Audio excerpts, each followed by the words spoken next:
Welcome to the Huron Historical Society presents the Ohio Street School.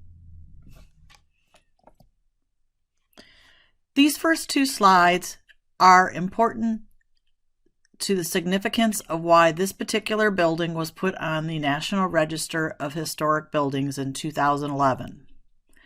The building was the first ever school built solely of cement in the U.S. Its 14-inch concrete walls make it a perfect community bomb shelter, which is interesting when you consider that this building opened in April of 1943, and by December of 1943, we were bombed by Pearl Harbor and entered into war. The other major interest for putting it on the National Register is its unique Art Moderne style, which is an offshoot of the 1930s Art Deco. I included a couple posters here to see that these are concrete buildings with the interesting curves and geometry. Now for a brief history of the construction of Ohio Street School. Let us start with recognizing the former school, the Union School. In 1937, as the community population grew, the 1895 Union School required more repairs, and the school board purchased property on Ohio Street. This particular school was located between Williams, Center, and Shirley Streets. I present to you just some unique photos of the football and basketball teams, noting specifically in the football photo that if you look in the background, there are stables and what appears to be the backs of the downtown buildings. So they must have played football somewhere on Williams Street. In 1940, it was put before the community if they wanted to approve a new building, and it passed by 75%. This is the artist rendering by the architects Parker and Wolf. So the 1941, the plans moved forward as anticipated with excavation, and forms were erected. This wood scrap that is at the base of the building in this photo appears to be what's left from wooden forms that were used for concrete. Long steel trusses were intended to be used for the roof of the gym auditorium. War changed that, and with the supply shortages, there was a design change. Instead, forms for 5 reinforced concrete barrel shells were made for the alternative roof. There was such a long delay in finishing the roof that wheat grew luxuriously in the gym. Now we'll follow some video clips of construction.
What lies beyond 1943?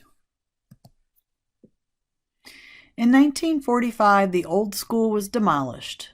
Below you see some photos with rubble at the base.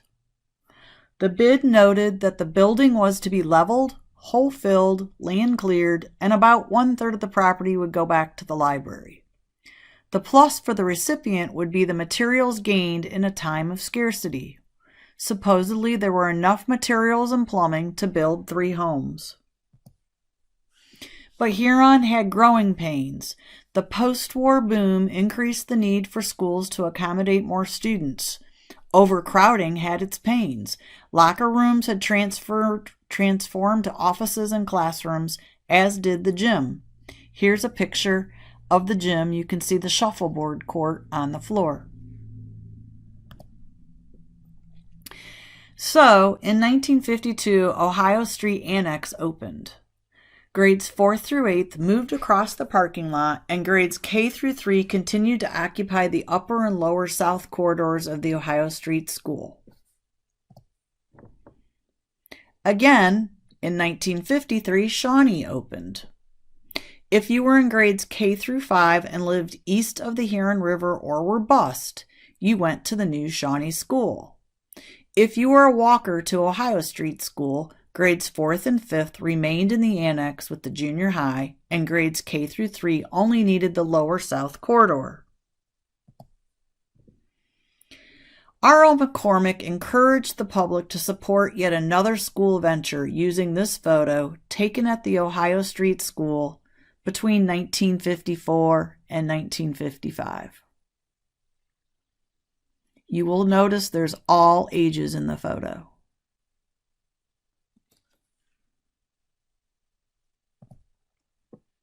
In 1967, Mac McCormick was honored. Here he's pictured in the center, by renaming the Ohio Street School McCormick Middle School.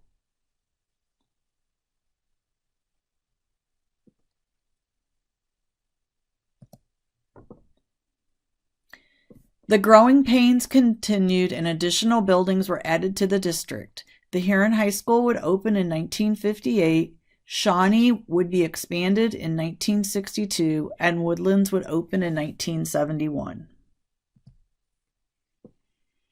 In closing, I would like you to enjoy this 1957 video, which is clips from events at the Ohio Street School.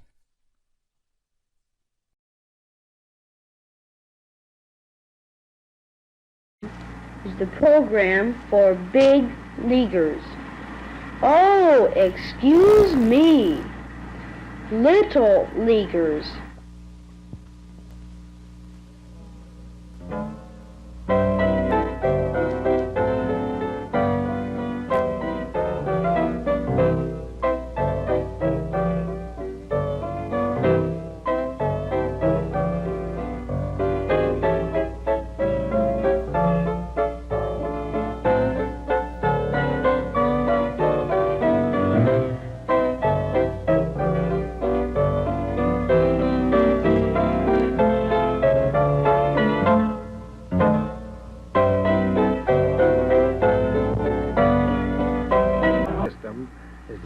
established with the purpose of promoting the welfare of the youth in the home, in the church, as you have already seen, and in community activity.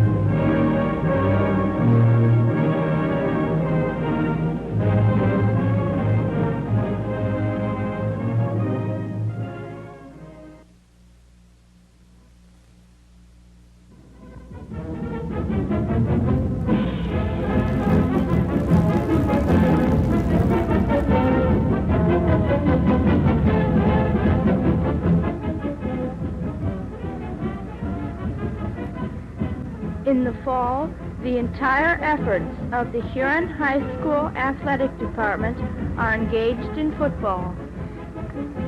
The football band is at this point in rehearsal for the benefit of the photographers.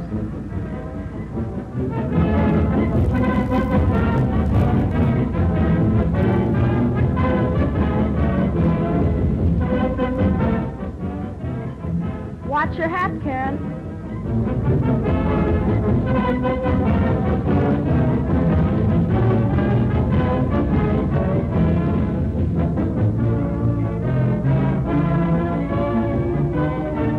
Now there's a satisfied looking face, but don't worry, someone will goof, then look out.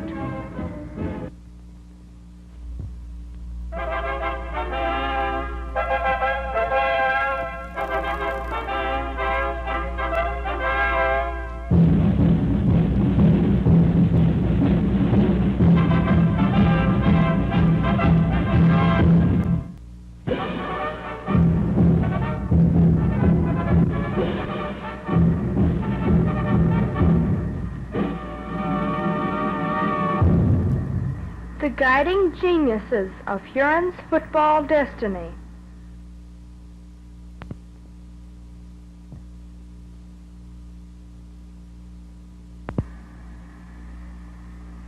Let us look briefly at the Huron football team in action in the Ridgeville game.